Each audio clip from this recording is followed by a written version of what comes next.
Hey everyone, आज की इस वीडियो में हम लोग क्लास 12th इंग्लिश की जो फ्लेमिंगो बुक है उसमें जो टर्म 1 में पोएम आने वाली है जो कि है माई मदर एट 66, इसके हम MCQ बेस्ड क्वेश्चंस को सॉल्व करेंगे। और आप लोग तैयार हो जाइए अपने जो एग्ज़ाम है उसमें फुल मार्क्स को अचीव करने के लिए। तो ये समय है आपकी प्रिपरेशन को टेस्ट करने का। आप लोग ये जो MCQs हैं ये पहले खुद से सॉल्व करेंगे, उसके बाद ही आप सॉल्यूशन लिखेंगे उस क्वेश्चन का। तो जल्द से जल्द शुरू करते हैं हम इस वीडियो को। और ये जो वीडियो है इसमें हमने जो ये पोएम है माई मदर एट 66, इसके 25 MCQs plus important questions and 2 extract question रखे हैं। तो आप लोग तैयार हो जाइए अपने ये सब क्वेश्चंस को सॉल्व करने के लिए। अब सबसे पहले पोएम का नेम क्या है, माई मदर एट 66। आपको सबसे पहले याद होना चाहिए पोएम का नेम क्या है। और मेन मोस्ट इम्पॉर्टेंट चीज़ ये है, आपको ये लर्न होना चाहिए कि जो ये पोएम है ये किसने लिखी है। ये बहुत ही ज़्यादा इंपॉर्टेंट चीज़ है। तो ये पोएम लिखी है कमला दास ने। ओके, तो ये पोएम किसने लिखी है, कमला दास ने। आपको राइटर या हम बोल सकते हैं पोइट का नेम अच्छे से लर्न होना चाहिए। या आपको ये भी क्वेश्चन पूछा जा सकता है कि कमला दास जो हैं ये जो पोइट हैं इन्होंने कौन सी पोएम को लिखा है। तो आपको लर्न होना चाहिए माई मदर एट 66, ये वाली पोएम कमला दास ने लिखी है। अब हम आते हैं इसके पहले क्वेश्चन पर जो कि है what was the narrative single sentence style of the poem highlight. आपने ये जो पोएम पढ़ी, आप लोग सबसे पहले पोएम पढ़ेंगे फिर उसके बाद ही आप ये वीडियो देखेंगे। तो आपने जब पोएम पढ़ी होगी तो आपने मेन चीज़ क्या नोटिस करी कि क्या बताना चाहती है जो पोएम है, जो पोइट है वो इस पोएम के अंदर। तो वो क्या बताना चाहती है, अपनी फीलिंग्स को बताना चाहती है, जो वो इनसिक्योरिटी फील करेंगे वो बताना चाहती है, अपने विचार मतलब थॉट्स को बताना चाहती हैं या इंटरविनिंग थॉट्स बताना चाहती हैं। तो वो किस चीज़ को बताना चाहती हैं, जो उनके ख्याल हैं, जो उनके विचार आ रहे हैं उनके मन में, जो इंटरविनिंग थॉट्स हैं उनको बताना चाहती हैं वो इस पोएम के अंदर। तो इसका राइट ऑप्शन हो जाएगा option number 4, that is poets intervening thoughts. अब आते हैं सेकंड क्वेश्चन पर। What does the expression smile smile and smile signifies. जो पोइट थी उन्होंने लास्ट में ये सेंटेंस बोला है smile smile and smile signify. ये क्या बताना चाहता है, ये बताना चाहता है कि poet was going home and was elated. जो पोइट हैं वो घर जाना चाहती हैं। पोइट वॉज हैप्पी, जो पोइट है वो घर जा रही हैं अपने, तो वो बहुत ज़्यादा खुश हैं। पोइट वॉज होपलेस, वो होपलेस हैं। या फिर poet's desperate efforts to hide her fears. और या फिर जो पोइट हैं वो अपने डर को छुपाना चाहती हैं। जो पोइट हैं वो अपने डेस्परेट एफर्ट लगा रही हैं, बहुत कोशिश कर रही हैं कि वो अपने फियर, अपने डर को हटा सकें। तो इसका राइट ऑप्शन हो जाएगा option number D, that is option number 4, that is poet's desperate efforts to hide her fears. अब आते हैं हम क्वेश्चन नंबर 3 पर जो कि है whose house the poet was living. किसका घर वो छोड़ के जा रही थी, तो वो जा रही थी अपने पेरेंट्स का घर छोड़ के। तो आपको ये बहुत ही आसान क्वेश्चन लग रहे होंगे, लेकिन ये क्वेश्चन आपके एग्जाम में आ सकते हैं, तो आपको ये बहुत ही अच्छे से प्रैक्टिस कर लेने हैं। आते हैं क्वेश्चन नंबर 4 पर जो कि है what were the words she used. जो पोइट है उनने कौन से वर्ड यूज़ किए थे while parting from her mother, जब वो अपनी मदर से दूर जा रही थी। सी यू सून बा, सी you soon busy, C you सून माता जी एंड लास्ट ऑप्शन दे रखा है सी यू सून अम्मा। तो उन्होंने अपने जो लास्ट ये बोला था अपनी मदर से वर्ड वो ये था कि सी यू सून अम्मा। तो आपको ये अच्छे से पता होना चाहिए अगर आपने पोएम अच्छे से रीड करी है। अब आते हैं क्वेश्चन नंबर 5 पर कि कमला दास कौन थी, वो बंगाली थी, वो पंजाबी थी, केरलाइट थी या फिर वो गुजराती थी। तो वो ये बहुत ही आसान सवाल है, वो केरलाइट थी। अब आते हैं क्वेश्चन नंबर 6 पर the person in the car beside the poetess was. जो पोइटेस थी उनके बराबर में कौन सा पर्सन बैठा हुआ था, तो वो उनके बराबर में कौन बैठा था, उनकी आंट थी, उनकी नीस थी, उनकी अंकल थे या फिर उनकी मदर थी। तो उनकी मदर थी। इस पूरे जो पोएम है इसमें मदर के बारे में ही कहा गया है, ये बहुत ही आसान है। अब आते हैं क्वेश्चन नंबर 7 पर the poetess says her mother looked pale like a. किसकी तरह, जो उसकी मदर थी उनकी शक्ल किसकी तरह लग रही थी, जो उनकी शक्ल पीली हो गई थी, पीली पड़ गई थी, वो किसकी तरह लग रही थी, कॉप्स की तरह, गोस्ट की तरह, मेल नरिश्ड चाइल्ड की तरह या एनाइमिक पर्सन की तरह। तो इसका राइट ऑप्शन हो जाएगा कॉप्स की तरह, मतलब एक लाश होती है उसकी तरह जो उसकी मदर थी, पोइटेस की मदर थी वो लग रही थी। अब आते हैं क्वेश्चन नंबर 8 पर। यहाँ दे रखा है children splitting out is an. अब देखिए यहाँ पे क्या दे रखा है, ये सिमली मेटाफर। आपको देखिए ये सब बहुत ही अच्छे से समझ में आने चाहिए। अगर आप लोग चाहते हैं कि मैं सिमली मेटाफर पर्सनिफिकेशन या जितनी भी ये चीज़ पोएटिक डिवाइसेस हैं इनके ऊपर एक सेपरेट वीडियो बना दूं तो प्लीज़ आप लोग कमेंट करके बता दीजिएगा। अब लेकिन यहाँ पे आपको पता होना चाहिए सिम्बली, मेटाफर, पर्सोनिफिकेशन, इन सबका मीनिंग होता क्या है। तो इसका राइट ऑप्शन हो जाएगा option number 2 B, that is metaphor. तो इसमें मेटाफर के बारे में कहा गया है। अब आते हैं हम क्वेश्चन नंबर 9 पर। What was the poet childhood fear, जो पोइटेस थी उनका चाइल्डहुड फियर क्या था? Parting from her husband, parting from her friends, parting from her siblings and losing her mother. तो उनका हमेशा से, जो पोइटेस है उनका हमेशा बचपन से ही क्या डर रहा है? उनका डर ये रहा है कि वो अपनी मदर से दूर ना हो जाए। अब आते हैं क्वेश्चन नंबर 10 पर, what does this narrative style of the poem signifies, ये जो पूरी पोएम लिखी गई है उसका जो नैरेटिव स्टाइल है वो क्या बताना चाहता है? जो नैरेटर हैं, जो पोइटेस हैं, उन्होंने इस पूरी पोएम में किस तरीके से अपने थॉट्स को, विचारों को लिखा है? डिफरिंग थॉट्स, कुछ अलग अलग तरीके के थॉट्स हैं, अलग अलग बहुत सारे थॉट हैं, मैनी थॉट्स हैं, कंट्रास्टिंग थॉट्स हैं, a single thread of thought mixed with harsh realities. और उन्होंने सीधी सिंपल बात कही है लेकिन उसमें बहुत ही हार्श और मुश्किल रियलिटी के बारे में भी उन्होंने बता दिया है। तो इसका राइट ऑप्शन हो जाएगा ऑप्शन नंबर डी। उन्होंने इसमें सिंगल थ्रेड, एक बिल्कुल सिंगल धागे की तरह बात कही है, बिल्कुल साफ तरीके से, लेकिन वो रियलिटी है, जो सच्चाई है उससे मिली हुई है, उससे बनी हुई है, जो उन्होंने इस पोएम के अंदर बातें कही हैं। अब आते हैं क्वेश्चन नंबर 11 पर, what does Asian face signifies, ये क्या बताना चाहते हैं? ये जो दो वर्ड लिखे हैं ये क्या बताना चाहते हैं? अगर आपने लाइन टू लाइन पोएम को पढ़ा है और आपने हर वर्ड को अच्छे से समझा है तो इसका आंसर आप लोग बता सकते हैं। तो इसका राइट ऑप्शन क्या हो जाएगा? सबसे पहले ऑप्शन रीड कर लेते हैं। कलर ऑफ फेस को बताता है, फेस इज कवर्ड विद ऐश उसको बताता है, या पेल और lifeless face of poets mother इसके बारे में बताता है, या फिर टू शो अगली फेस। तो इसका राइट ऑप्शन हो जाएगा ऑप्शन नंबर 3। तो जो पोइटेस है वो ये कहना चाहती हैं कि जो उनकी मदर का फेस है वो पेल लाइफलेस फेस बन चुका है, मतलब बिल्कुल पीला पड़ चुका है और वो इतनी ज़्यादा सुस्त हो गई हैं कि अब लग ही नहीं रहा है उनके अंदर लाइफ बची भी है। अब आते हैं क्वेश्चन नंबर 12 पर, what do the parting words see you soon Amma signify, ये जो वर्ड लिखे हुए थे लास्ट में ये क्या बताना चाहते हैं? हर केयरलेसनेस, उनकी केयरलेसनेस बताना चाहते हैं, या optimistic farewell full of cheerfulness ये बताना चाहते हैं, या she bids goodbye like this, या फिर वो कुछ इस तरीके से बाय कहना चाहती थी, या फिर वो जल्दी में थी तो उन्होंने एक से कह दिया। तो इसका राइट ऑप्शन हो जाएगा और हर optimistic farewell full of cheerfulness. तो जो पोइटेस हैं वो दूसरी जगह जा रही हैं तो वो अपनी एक फेयरवेल की तरह इसको मान रही हैं, तो उन्होंने इसलिए ये बोल दिया कि सी यू सून अम्मा। तो ये बताना चाहता है, उनका क्या बताना चाहता है? ऑप्टिमिस्टिक फेयरवेल बताना चाहती है जो पोइटेस हैं वो। What is the universality of the theme of the poem, जो मेन मुद्दा है क्या पोएम का वो क्या था? That is the truth, life is a reality, everyone is happy to show old age. तो इसका राइट ऑप्शन हो जाएगा दैट इज़ ट्रुथ, मरना तो हर एक को किसी न किसी दिन है, तो ये सच्चाई है। अब आते हैं क्वेश्चन नंबर 14 पर, why did the poet look at her mother again, जो पोइटेस थी उन्होंने अपनी मदर को दोबारा क्यों देखा? क्योंकि वो बिजी थी, या फिर वो उनसे दूर जा रही थी, या फिर वो चाहती थी उनके पास दोबारा रुक जाना, या फिर पोइटेस हैं वो डरी हुई हैं, इनसिक्योर फील कर रही हैं। तो इसका राइट ऑप्शन हो जाएगा option number D, that is because of fear and insecurity. तो क्योंकि वो जो पोइट है वो इनसिक्योरिटी फील करेंगे कि अब वो अपनी मदर से दूर हो जाएंगी और उन्हें डर है कि कहीं वो उनसे दोबारा मिल पाएंगी या नहीं। अब आते हैं क्वेश्चन नंबर 15 पर, which rhyming scheme is used in the poem, कौन सी राइमिंग स्कीम यूज़ करी गई है? Couple rhyme, mono rhyme, alternate rhyme, free words, मतलब सारे वर्ड उन्होंने फ्रीली बताए हैं, या फिर कपल करके बताए हैं, या उन्होंने सिंगल राइम लेके एक बात कही है अपनी, या फिर अल्टरनेट राइम चली है। तो इसका राइट ऑप्शन हो जाएगा फ्री वर्ड्स। तो उन्होंने हर एक बात को फ्रीली बता दिया है, इसमें कोई भी राइम इतनी नहीं है लेकिन उन्होंने हर बात को फ्रीली बताया है। क्वेश्चन नंबर 16 ये है, what is her work known for, जो पोइटेस है उनका वर्क किसके लिए जाना जाता है? For its originality, versatility and flavour of the soil, for its popularity, for its style, for the expression used.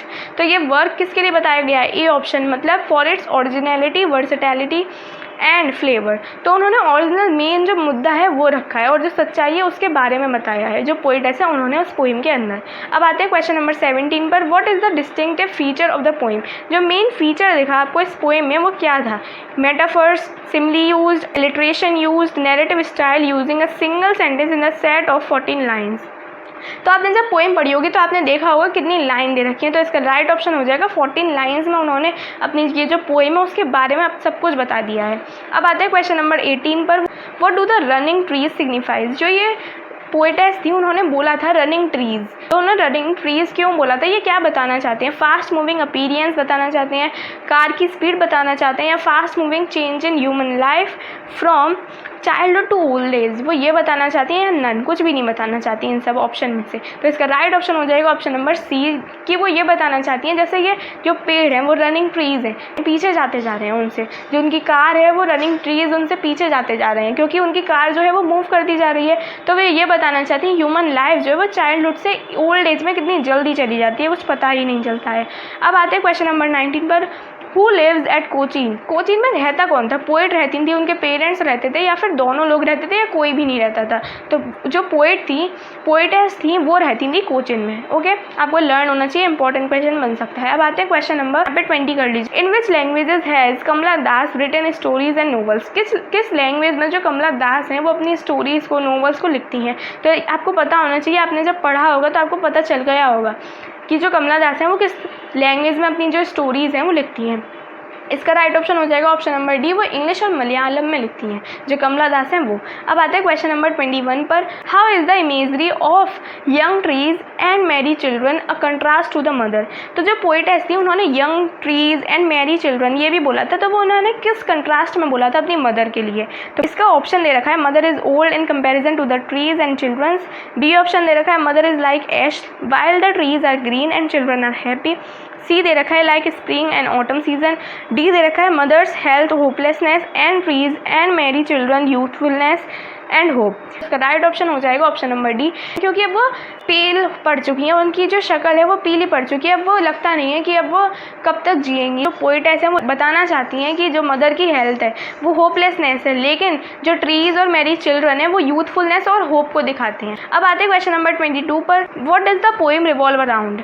किस बारे में, किस चीज़ को, किस बात को बताती है या फिर दिखाना चाहती थी? पूरी जो पोएम लिखी गई है वो किस चीज़ को दिखाना चाहती थी? Poets fear, poets love for her mother, theme of the old age, all of these क्या बताना चाहती हैं? जो उनकी पोएम लिखी है पोएटेस ने वो क्या बताना चाहती है? उनकी पोएम किस बारे में बताती है? तो उसका राइट ऑप्शन हो जाएगा इन सभी के बारे में। उन्होंने पोएट के फियर के बारे में बताया। जो पोएटेस हैं वो डरती किस चीज़ से हैं? वो किस चीज़ से डरती हैं? वो डरती हैं कि एक दिन अपनी मदर को लॉस कर देंगे। पोएटेस हैं वो अपनी मदर से कितना प्यार करती हैं, और ये थीम रखी गई थी ओल्ड एज की, क्योंकि जो उनकी मदर है वो अब ओल्ड हो चुकी हैं और कभी भी वो उनसे दूर हो सकती हैं। अब आते हैं क्वेश्चन नंबर 23 पर। What is the tone of the poem towards the end? Poem के एंड में आखिर क्या थीम थी? सैड थी, होपलेस थी, चीयरफुल थी, रेजिग्नेशन विद एक्सेप्टेंस? तो इसका राइट ऑप्शन हो जाएगा ऑप्शन नंबर सी, चीयरफुल। अब आते हैं क्वेश्चन नंबर 24 पर। Why has the poet used the imagery of merry children spilling out of their homes? तो अब ये पूरा आपको यहाँ सेंटेंस दे दिया, आपने ये पढ़ा भी होगा पोएम के अंदर, मैरी चिल्ड्रन स्प्लिटिंग आउट। तो इसमें आपको ये समझ आया होगा, क्या समझ आएगा? टू शो होप, ये होप दिखाना चाहती थी, हैप्पीनेस को दिखाना चाहती थी, यूथफुलनेस ऑफ एज को दिखाना चाहती थी, और डी ऑप्शन दे रखा है to show hope and happiness in children. और वो जो आशा है, होप है और जो खुशियाँ हैं, हैप्पीनेस है चिल्ड्रन में, वो दिखाना चाहती हैं। इसका राइट ऑप्शन हो जाएगा ऑप्शन नंबर डी, वो इन्हीं सब चीज़ों को दिखाना चाहती हैं, होप को और हैप्पीनेस को, जो कि चिल्ड्रन में होती है। अब आते हैं क्वेश्चन नंबर 25 का। What pangs did she feel when she looked at her mother? तो वो क्या चीज़ के बारे में सोचती थी जब वो अपनी मदर को देखती थी? तो ऑप्शन नंबर ये दे रखा है pangs of headache, pangs of stomach, pangs of knee pain, pangs of heart attack. तो वो किस बारे में सोचती थी? वो सोचती थी पैंग्स ऑफ हार्ट अटैक के बारे में। अब आते हैं कुछ इंपॉर्टेंट क्वेश्चन पर। ये देखिए मैंने स्टार मार्क भी कर रखे हैं, ये आपको बहुत ही अच्छे से लर्न करने हैं। ये स्टार मार्क कर देती हूँ मैं, ये आपको अच्छे से लर्न होने ही चाहिए, ठीक है? तो अब देखिए यहाँ पे आपको क्या दे रखा है। पहला दे रखा है question, to whom which thing was the mother compare? किस चीज़ के साथ जो मदर थी उनको कंपेयर किया गया था? लेट विंटर्स मून के साथ कंपेयर किया था। इंपॉर्टेंट MCQ बन सकता है, okay? When was the poetess born? आपको ये ईयर लर्न कर लेना है, जो अब आप लोग ऊपर पढ़ते होंगे। जैसे ये पोएम लिखी हुई है, यहाँ पे हेडिंग लिखी होगी, यहाँ पे कुछ पोएटेस जो हैं या पोएट हैं उनके बारे में लिखा होता है, तो यहाँ पे आपको ये अच्छे से रीड करना है, तो इससे भी क्वेश्चन आ सकते हैं। तो जो पोएटेस थी वो कब पैदा हुई थी? वो हुई थी 1934 में पैदा। अब उनका जो कमला दास है, जो पोएटेस है, उनका पेन नेम क्या था? उनका पेन नेम था मधाविकुट्टी। अब आते हैं नेक्स्ट क्वेश्चन पर। ये दे रखा है which day is mentioned in the poem?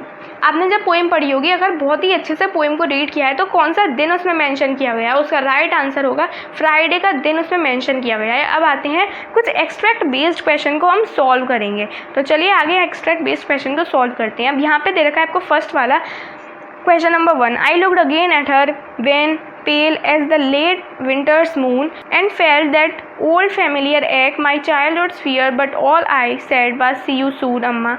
All I did was smile, smile and smile. अब एक ये आपने जब एक्सट्रैक्ट पढ़ा है तो आपको कुछ समझ आ गया होगा। तो अब हम लोग आते हैं सीधे क्वेश्चन पर। इस पोएम का नेम क्या है? बहुत ही आसान क्वेश्चन है। अगर आपने ये चीज़ तो पता ही होगी, आपको ये चीज़ तो पता होगी, तो इसका राइट ऑप्शन क्या है? Mother eight 66। अब आते हैं क्वेश्चन नंबर 2 पर, जो कि है हु लुक्ड पेल। पीला कौन पड़ गया था? पीला दिखाई कौन दे रहा था? कॉप्स की तरह कौन दिखाई दे रहा था? जो पोइट की मदर हैं वो दिखाई दे रही थी। अब आते हैं क्वेश्चन नंबर 3 पर, कौन सी पोइटिक डिवाइस को यूज़ किया गया है इस स्टेंजा में? जो आपने ये एक्सट्रैक्ट पढ़ा उसमें कौन सी पोइटिक डिवाइस यूज़ करी गई है? तो अगर आपको पोइटिक डिवाइस पे मैं अगेन बता देती हूँ, वीडियो चाहिए तो प्लीज़ कमेंट कर दीजिएगा, उस पर आपको वीडियो मिल जाएगी। लेकिन आपको ये अभी पता होना चाहिए, अगर आप लोग ये वीडियो को देख रहे हैं, कि पोइटिक डिवाइसेस का मतलब क्या क्या होता है। तो इसका राइट ऑप्शन हो जाएगा ऑप्शन नंबर ए। इसमें देखिए अगेन एंड अगेन रिपीटेशन करी गई है। ओके, आपको पता होगा रिपीटेशन इसमें किस चीज़ के लिए बता रही है। अब आते हैं क्वेश्चन नंबर डी पर। When the poet looked at her mother again, she felt a pang of। जब उसने दोबारा देखा अपनी मदर को तो वो क्या चीज़ फील कर रही थी? वो फील कर रही थी हेडेक को, हार्ट अटैक को। ये तो आप लोग क्वेश्चन पहले भी कर चुके हैं। अभी क्या महसूस कर रही थी? उनका जो चाइल्डहुड फियर है वो। अब आते हैं क्वेश्चन नंबर 2 पर। Driving from my mother's home to Cochin last Friday morning. देखिए यहाँ पे आपको मेंशन है कि वो लास्ट फ्राइडे मॉर्निंग के बारे में बात कर रही है। यहाँ आपको मेंशन है, अगर आपने अच्छे से पोएम को पढ़ा है। I saw my mother beside me, doze and open mouthed, her face ashen like that of a corpse, and realized with pain that she was as old as she looked, but soon put that thought away at young trees splitting, the merry children splitting out of their homes। अब देखिए आपने ये extract पढ़ा, अगर आपने poem read करी है तो आपको एक्सट्रैक्ट का मीनिंग में पता चल गया होगा। अब आते हैं क्वेश्चन नंबर 1 पर। Name of the poet. Poet का नेम क्या है? पोइट का नेम है कमला दास। ये मैं बहुत बार बता चुकी हूँ। अब आते हैं क्वेश्चन नंबर बी पर। इसमें क्या दे रखा है? जो पोइट है वो कहाँ जा रही हैं? पोइट जा रही थी कोचिन एयरपोर्ट। इसका आंसर क्या हो जाएगा? Option number C. अब आते हैं सी पर। अब आते हैं क्वेश्चन नंबर सी पर। In which state in mother now. कौन सी स्टेट में जो उनकी मदर है वो हैं? वो पेन में है, वो डोजिंग ओपन माउथेड है, या फिर वो पेल पड़ चुकी हैं, या फिर दोनों सेकंड एंड थर्ड हो जाएगा। तो इसका राइट ऑप्शन होगा ऑप्शन नंबर डी। वो पेल भी पड़ चुकी हैं, उनका जो फेस है वो पीला पड़ चुका है, एंड डोजिंग ओपन माउथेड, और वो थोड़ी थोड़ी नींद झपकियाँ ले रही हैं ओपन माउथ करके, मतलब अपने मुँह को खुला रखे। ओके, अब आते हैं क्वेश्चन नंबर डी पर। Which poetic devices has been used in her. किस में यूज़ करी गई है? इस वाले ये आपको जो सेंटेंस दे रखा है इसमें कौन सी पोएटिक डिवाइस को यूज़ किया गया है? Her face ashen like that of the corpse. तो आपको पता होना चाहिए अगेन पोएटिक डिवाइसेस इसका मतलब क्या होता है। तो इसका राइट ऑप्शन हो जाएगा ऑप्शन नंबर डी। तो इसमें क्या बताया गया है? सिमिली के बारे में बताया गया है। ठीक है, आपको पता होगा कि सिमिली कौन सी पोएटिक डिवाइस है और इसका यूज़ क्या है। ओके, तो यहीं पर हमारी इस वीडियो का एंड हो जाता है। तो अगर आपको ये वीडियो अच्छी लगी then please like share subscribe my YouTube channel that is VFX। Thank you for watching and keep sharing my videos. And एक और इम्पॉर्टेंट बात, इससे पहले हम चैप्टर नंबर 1 जो कि है द लास्ट लेसन, इसके हम लोग MCQ और एक एक्सट्रैक्ट डिस्कस कर चुके हैं। तो उसकी लिंक आपको डिस्क्रिप्शन बॉक्स में मिल जाएगी, आप लोग चेक कर लीजिएगा। And again thank you very much.